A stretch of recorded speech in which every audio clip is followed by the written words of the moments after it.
Yeah, this Bryson got his my professional say he turned Alice into a booty star, a porn star.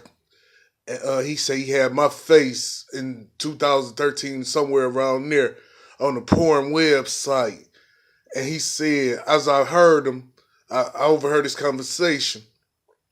He said that he had me on her voicemail, making her think that I was talking to her. And when you get scounded and put on somebody's voicemail, man, you can get scounded so hard. You know, I don't know. It's Allison. My Allison Fatty got a brother named Scott. They from Southwest Detroit. You know what I'm saying? And he in 2013 he said he got 11 of my kids. I want him to surrender all my kids. You know what I'm saying? He said he had his son pumping my daughter. Whenever everybody find out who he is, he said he had his son screwing my daughter. I heard him say he gave me a purse snatcher in Dearborn.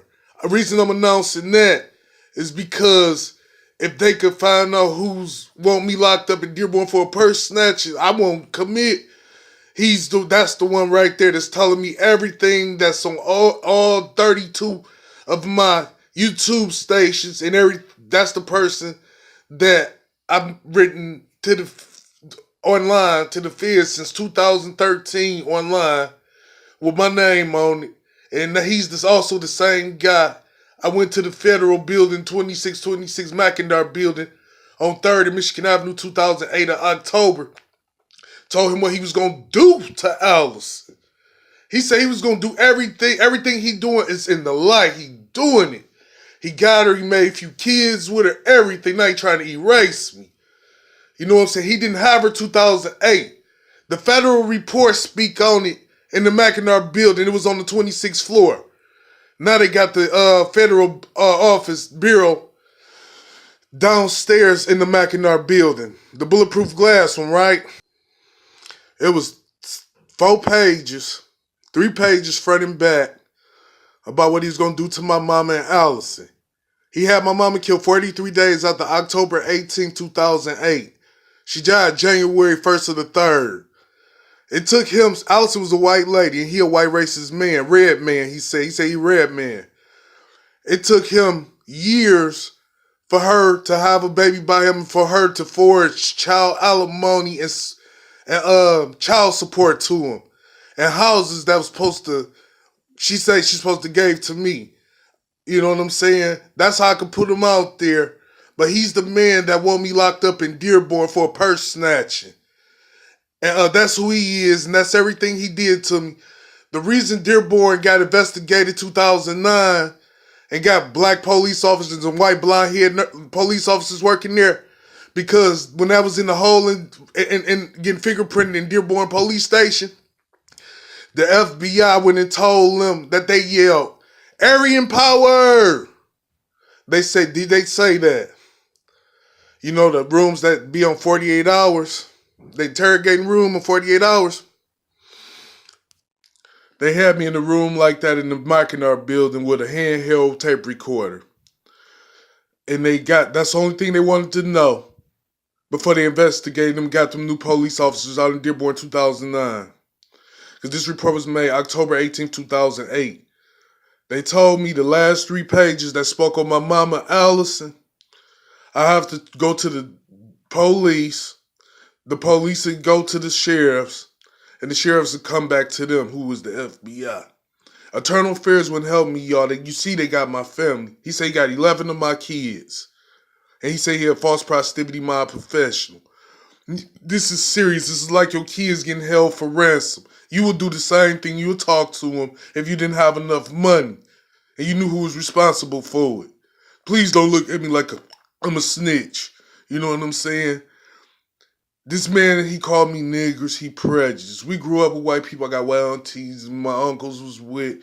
My mama was with a white man. I'm not prejudiced. Ain't a prejudice bone in my body. But listen, this guy say he getting child support off Allison. It's some red man that's getting child support off of Allison that had a baby by her. It's some white man that had got me discontinued for not to receive benefits from a lady. In the United States, Trump will know who it's coming from. The Treasury Department traded on me. They gave me a route number and account number. When I went to the bank they told me to go to, the bank was asking me for the spouse's ID number. I didn't have it. I didn't know what a spouse was. They told me it's somebody you're married to. I said, I ain't even got a girlfriend. Then I asked them, where is it coming from? They said I was supposed to get taxes once a year.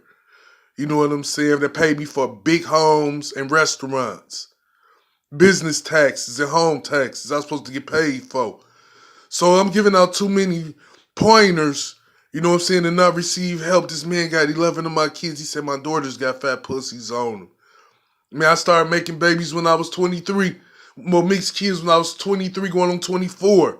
I'm only 39 now. He lied to her, told her I was 49 when I was only 34.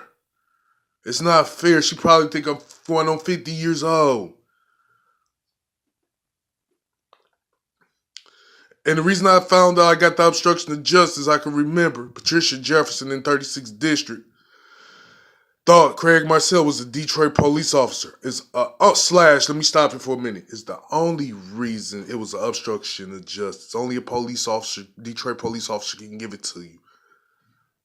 Me and Jerome C. Smith was arguing to her, telling her, no, he not a Detroit police officer. He a hospital's police guard.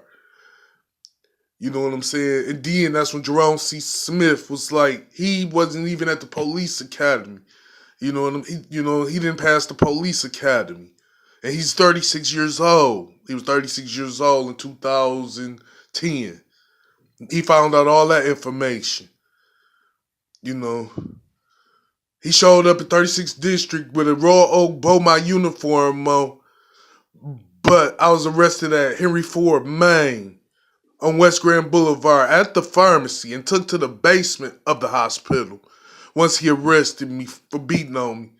Then I was at the 12th precinct for 12/2019 to the 20th of April, and then sent to 36th District to where Patricia O'Neal flunked the case and passed it for a felony is what I didn't even up in front of Judge Grunner. But I got off on probation and pled no contest. And the Judge Jerome C. Smith said you can stay here for 4 weeks, or you can get this. You can dismiss in 4 weeks, or you can go home on probation today. I said I'm not a criminal, man. I want to go home. So he's like, okay, you can take this back in the future. I miss that because this mob professional kept repeating sentences and the same sentences over and probation violations that I didn't commit. They've been out for my head since 2008. You know, and this is how we can track them back to my kids. My kids are innocent. Their mama wasn't party girls. I wasn't a good smelling guy and a handsome man. They treated me like their car was nice. They never see me with 1 cent. Their mothers never see me with 1 cent.